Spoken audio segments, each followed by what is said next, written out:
to you all and good morning from Texas.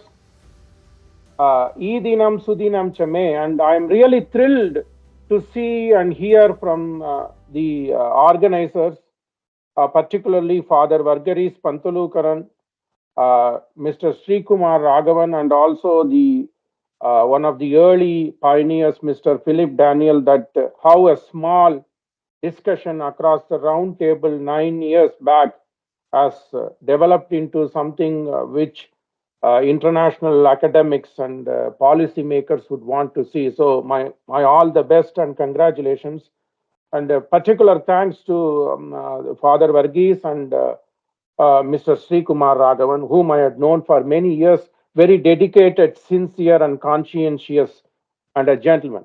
With that, I'm also very pleased to know that the title of today's 100th event itself is a kind of appropriate one where the discussions that either start at the kitchen table or in the garages or in halls of power and influence could get turned into something useful. So utility matters these days, and rightly so, the organizers have taken that synergistic thinking and policy making. That's very important. And more importantly, after COVID, the kind of synergistic thinking between the stakeholders, all stakeholders, whether it's user community or the regulatory bodies or the administrators, have become more important. Without synergy, countries would not have saved millions of people. So, taking COVID as an example, that the linking factors were many, but quickly people in academia, people in STEM discipline, people in research, more importantly, people in communication, they all worked together to get rid of this menace. So nobody would have thought that the scientist would want to work with a communicator, a practitioner, a medical practitioner would want to work with a communicator. So that clearly says that whatever you discuss, whatever you learn from the classrooms, eventually it had to penetrate, trickle into the society. And so synergistic thinking is important. So how this thing is done? United States does it in a different fashion.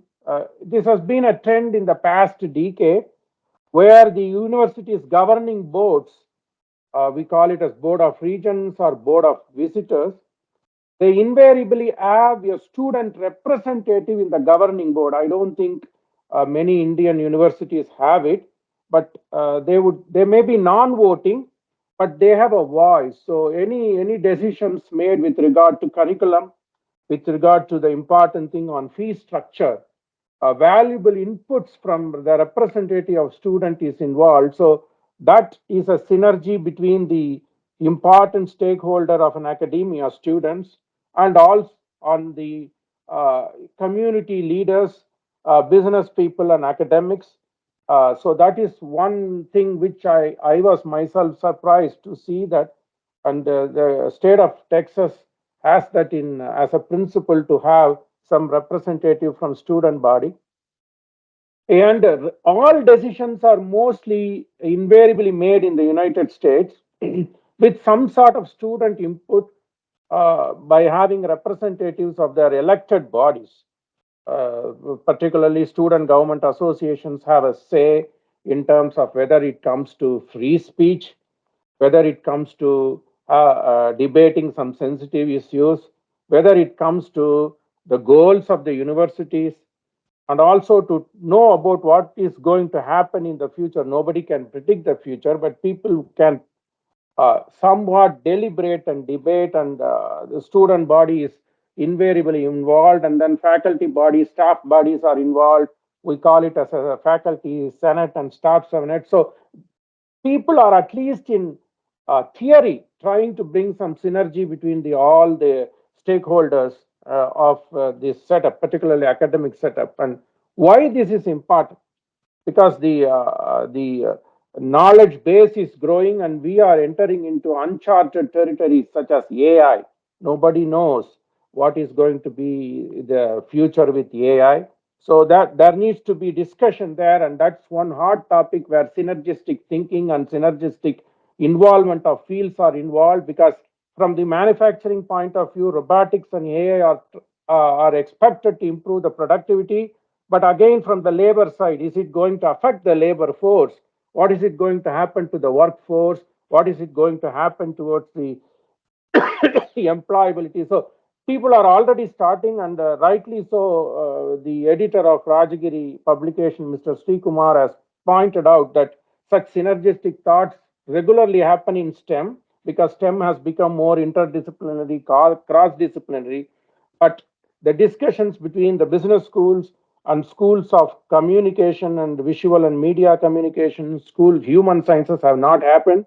But this AI is a starting point, because business people have to interact with electrical engineering, computer science, and other folks, and also communication. So already the synergy is happening between School of Communications, School of Engineering, and School of Business. And the second area that is also leading this is sustainability. So what is sustainability? Will the consumer be able to pay for the additional cost involved in sustainability, involved in making things greener? And there again, a synergy happens between the manufacturers, business people, the user community, and more importantly, communication has to be involved heavily here, because you have to convince the consumer. Europe is leader in this field. You have to convince the consumer that sustainability is going to be helpful, because many countries have made it a point to follow, and then to follow the guidelines of the 17 sustainability goals. So synergy is very important. To do that, there needs to be discussion at the ground root level. And I'm really thrilled that 9 years back, Rajagiri Institute of Engineering started this.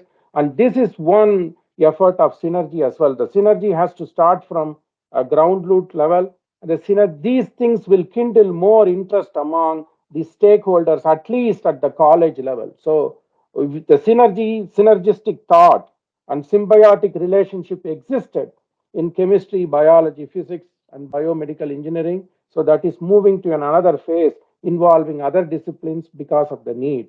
And the one thing is deliberation and discussions. And more importantly, the next phase should involve policy makers. And that's very important. We can talk, scientists and researchers can talk many things, but this has to be conveyed to them, because they have to sell to the public. So that is very important. So the next phase of this synergistic interaction should not only involve the scientists, business people, students, but it should also involve policy makers, at least at the local level, so that they will take the inputs on these deliberations and could make decisions based on facts, based on science, based on sound economics, for the benefit of mankind. So our roundtable should progress well and look into more into policy makers at the local level, and then a state and national level. Why not internationally? And I have been very fortunate that Rajagiri Media invites me, and I am kind of an ambassador for these deliberations in the United States world. So that's again a synergy. So the borders have gone, disappeared. And after COVID, there's virtually no borders with the technology growth and development. So that's again a synergy. So the next phase of the relationship should translate into useful policies. At least they should be deliberated and should be taken to the policy makers for good discussion.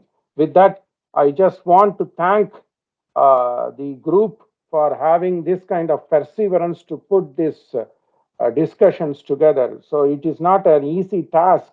If you look at 4 or 5 panelists in each roundtable discussion monthly, some 500 brains and minds of active participants would have been involved. And I don't know how Mr. Srikumar has found such people. So I once again want to thank, and I wish that this group discussion continues and more participants are involved, and in terms of student participation as well as parent participation and policymakers. And thank you again.